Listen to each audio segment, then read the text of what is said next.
Hello, everyone. Welcome to Fearfully and Wonderfully Me, a podcast designed to help you increase your influence, develop your leadership, and maximize your results. Today's podcast episode is really what I call Willpower 101, because here we are, the middle of January, and by this point, the new and the shiny has worn off of the goals or maybe the New Year's resolutions that many people set for January 1, right? At this point, 2 weeks into the year, give or take, the new and the shiny and the excitement of setting a big goal or visioning a transformation in your life or a change, an improvement in your circumstances, right? It's exciting to set those goals and think of what a better life or better you looks like. But 2 weeks into it, the excitement has worn off, and many people are tempted to give up on themselves or their goals or their whatever they wanted to accomplish, right?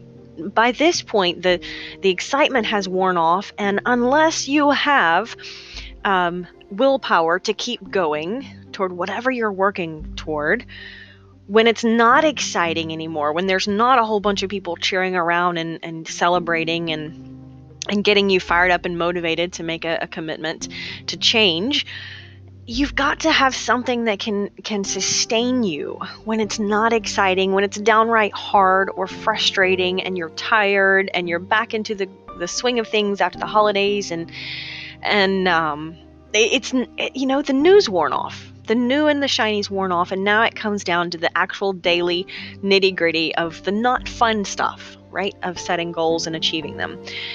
Because it's always fun to dream about success, but what's usually not fun is the sacrifices that we have to make and the daily disciplines that go into achieving them. So I wanted to share this, what I call Willpower 101, and 3 things about willpower that I'm going to break down for you, because I get a lot of questions about how do we actually achieve something, right? Because we don't learn this in school. It's not like you took a college class or a high school course that gave you 3 credits on self-discipline. We talk a lot about math and learning to write English, and those are good things, but all of your goals that you want to achieve are going to come down to willpower, to discipline, to self-discipline. So I like to break this down because, I look back over my journey, and not bragging about myself, but I've been able to accomplish an incredible amount. And I shared a lot of my story and a lot of my accomplishments in last week's episode. So if you haven't listened to that, you might want to stop this one and go listen to that. But again, not saying that to impress you, but to inspire you that if I've learned to apply these principles to my life and get results, you can too.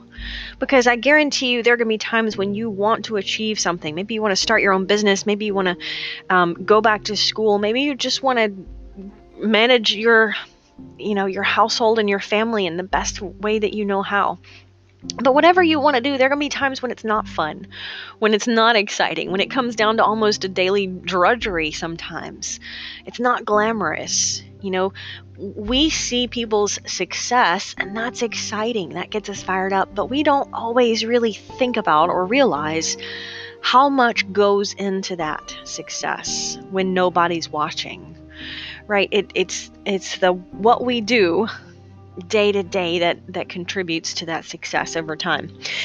So 3 things about willpower and what I call Willpower 101. Number 1, when we think about what willpower really is, willpower is regulating our impulses. Because whatever it is that we want to achieve, we are probably not, we know it's not going to happen by accident.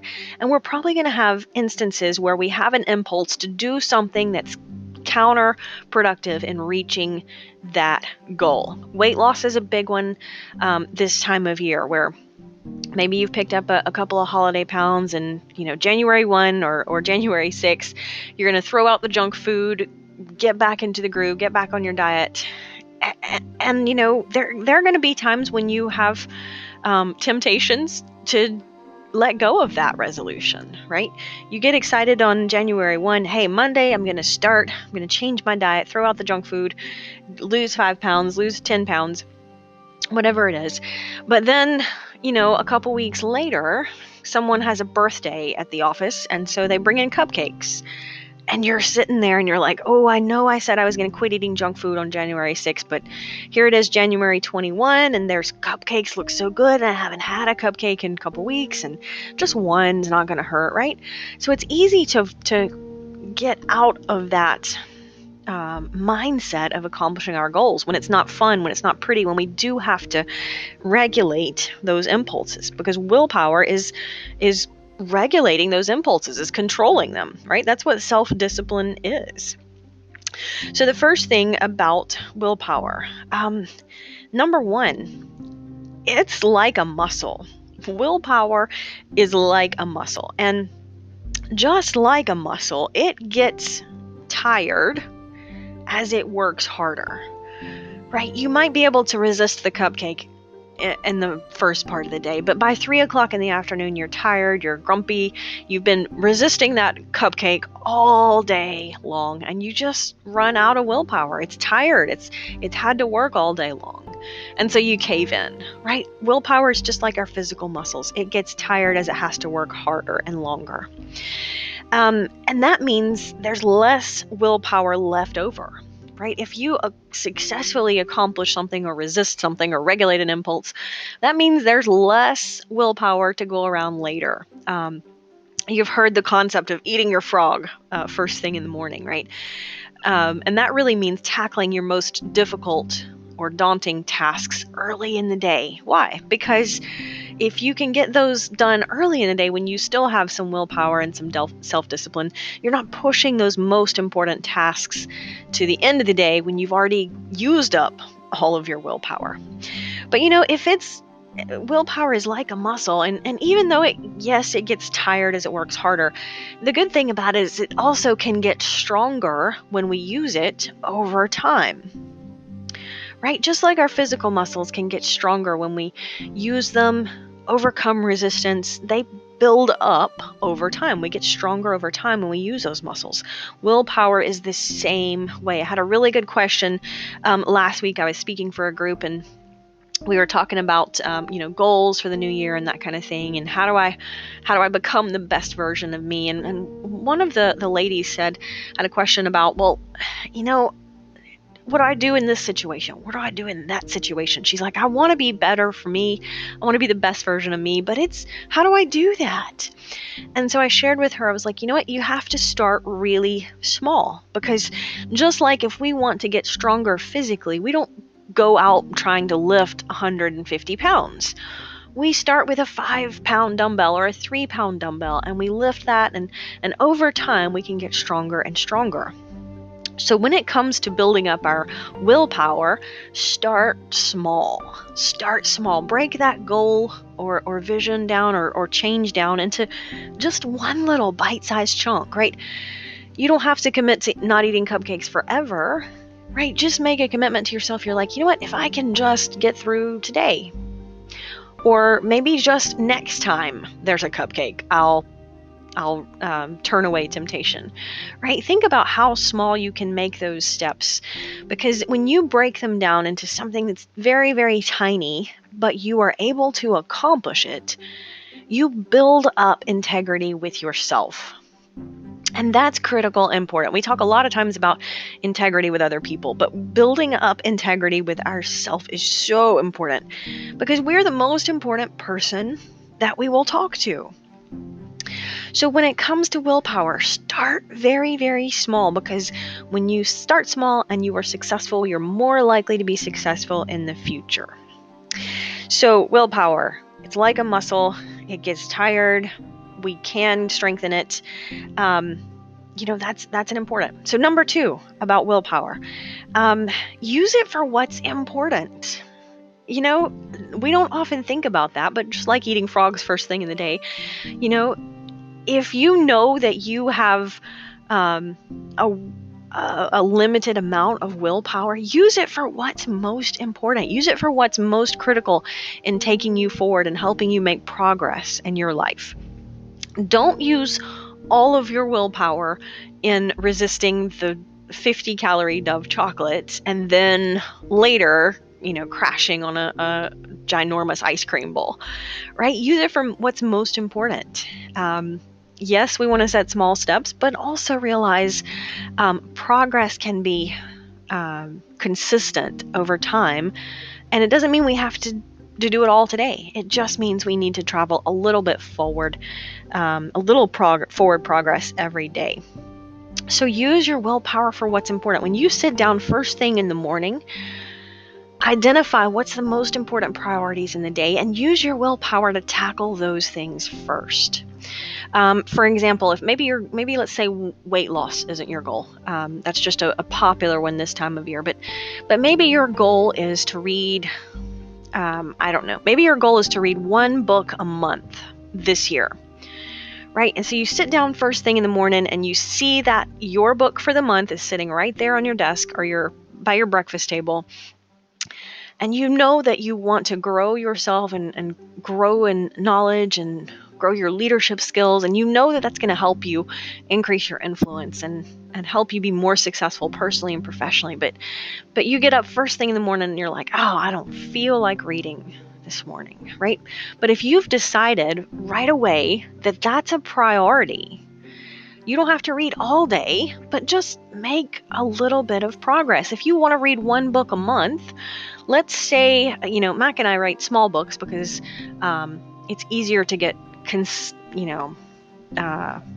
of the digest the important nuggets with less words, I guess is what I'm trying to say. The condensed version, that's what I'm trying to say.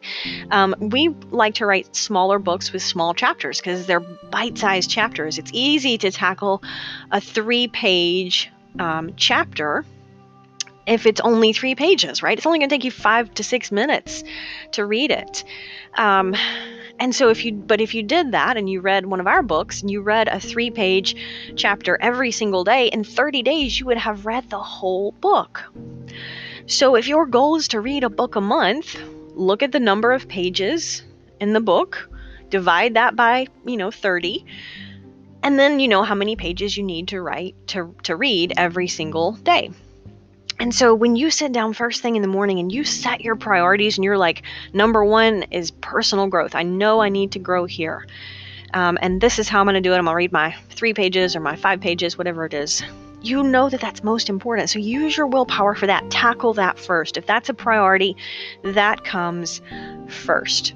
Because we already talked about there's less willpower left over after you tackle something difficult. And, the third thing about willpower, when you have a good store of willpower, that's the time to identify temptations and remove them if possible. Because what you're doing here is you're choosing a behavior ahead of time. You're sitting down and saying, this is a behavior that serves me well. I'm going to choose it ahead of time. And how I'm going to do that is I'm going to see what temptations I can eliminate. I was talking a few weeks ago, this was right before Christmas. I was talking with a lady and we're talking about setting and achieving goals. And she said, you know what, I really want to lose some weight before Christmas so that I go into January with some momentum. She said, but you know what, it is so tough when I go in the grocery store and I see all of the junk food and I know it's not good for me, but that's because if I buy it, it comes home with me. She said, I'm going to eat it. And so I talked about that. And I said, well, break down ways that you can remove temptations in advance. And we talked about a solution for her, and she had never heard of picking up groceries, curbside pickup, and a lot of grocery stores offer that now. And so as we talked about that, she got all excited and fired up. She was like, you know what, that's awesome. She's like, I'm not really, if I just order my groceries ahead of time, I don't have to deal with looking at the junk food and the packaging and all of the tempting things in the store I wasn't planning on buying, right? She realized that if she could just order her groceries online and pick them up, she's removing a temptation, a big source of temptation from her routine. And so she doesn't have to use up nearly as much of her willpower to resist it because she's not faced with that situation. So if you know that that's a struggle for you, identify the behavior ahead of time and see what temptations you can remove. Don't put yourself in those situations that you know you're going to be struggling with. Plan for those specific moments. And I think that's important because when it really comes down to what we want to accomplish, we have to be 100% committed to it, because if we're not committed to it, all of the goal setting sheets and the vision boards in the world isn't going to help us when we are faced with a temptation. So think about what temptations you can remove, and then you can focus on a few that you can't avoid. And it's not rocket science. When we talk about things like this, you're probably nodding. You're like, yep, that makes sense. Or, yeah, Rhea, I've heard that before. And, it's true. These principles have been around. They're timeless. They've been around forever and ever. Willpower isn't anything new, right? We've all faced different temptations because we have things we want to achieve, but they're counterintuitive to our human nature. I think it's James Hunter that talks about success means conquering your inner 2-year-old, right? Your inner 2-year-old doesn't feel like reading when they're tired and they've had a long day and a stressful day at work or at home with the kids, and you settle down and you're like, man, I don't feel like reading. I just want to veg out in front of the TV, right? That's your inner 2-year-old. Your inner 2-year-old says, I don't feel like doing this. I don't feel like it. It's not what I want to do. But willpower is conquering that inner 2-year-old and just saying, I know I don't necessarily feel like it, but I can act my way into feeling it, right? If we'll just follow through with it, and we are successful in overcoming that temptation, we'll feel more like it the next time and the next time. And I share this with you, and it sounds so simple, but let me tell you, this is how I've run 8 marathons. Because let me tell you, there is nothing fun about training for and then running the marathon. By the end of it, it's gonna hurt. It always does. And I had to overcome me. I had to overcome that temptation to quit. Every single marathon I've ever done, there has been a moment, sometime in the race, in spite of months of training and discipline and eating and training runs and all of the work that goes into it, every single race I've had, there's a moment when I feel like saying, I don't want to anymore. But I know that I can conquer that. And it's one of the reasons I like that challenging goal, because I know it builds my character. What we're talking about here is willpower comes down to the strength of our character. Because we're going to have moments when the inner 2-year-old says, I don't want to, I don't feel like it, it's not fun anymore. Willpower and character is our ability to overcome that impulse. It's not difficult, but like anything that's powerful in life, we do actually have to do it. It's not enough just to acquire the knowledge. If all you do is listen to this podcast and say, yeah, that sounds good, but you don't actually apply it to your situation, it's not going to help you. And I wish I could, but I can't do it for you. So I know here in the middle of January, you're probably feeling some frustration with some of your impulses. And let me just encourage you that everything you want to accomplish in life, at some point, it's going to come down to conquering that inner 2-year-old. But you absolutely can do it, right? And as we do, we grow, we mature, we're able to take on bigger things and more important things. And every time we grow, we strengthen our character and our ability to regulate those impulses. And that, my friends, is the secret. There is no secret when it comes down to it. It's just willpower. Until next. Start increasing your influence and maximizing your potential with Rhea's audiobooks. Available at audible.com, amazon.com, and iBooks. Please visit rheastory.com to learn about Rhea's books, resources, speaking, and training programs. Thanks for listening.